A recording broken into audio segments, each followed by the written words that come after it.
Maithili express की शानदार प्रस्तुति।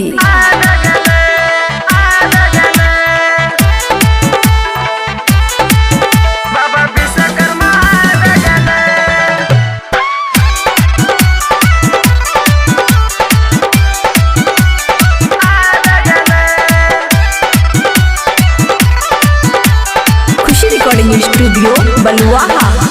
पूरा दिघिया में हाल भेले बाबा विश्वकर्मा गेले, बाबा विश्वकर्मा गेले। पूरा दिघिया में हाल भेले बाबा विश्वकर्मा गेले।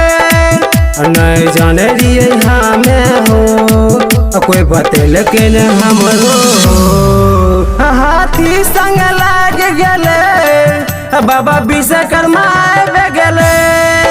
पूरा गाँव गाँव हाला भेले बाबा विश्वकर्मा गेले। DJ Sumit Satish, DJ Sumit Satish रेमा।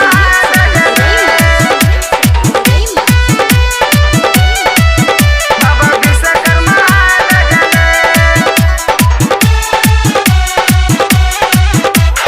खुशी रिकॉर्डिंग स्टूडियो बलुआहा।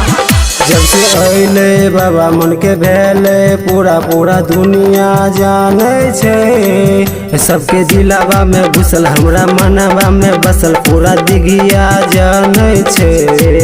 जब से अले बाबा मन के भेले पूरा पूरा दुनिया जाने छे। सबके दिलावा में घुसल हमरा मनवा में बसल पूरा दिघिया जाने छे। सब खुशी से नाचे छे मनु राजा गाना गावे छे। पूरा शहर में हाल भेले बाबा विश्वकर्मा गेले। पूरा दिघिया में हाल भेले बाबा विश्वकर्मा गेले।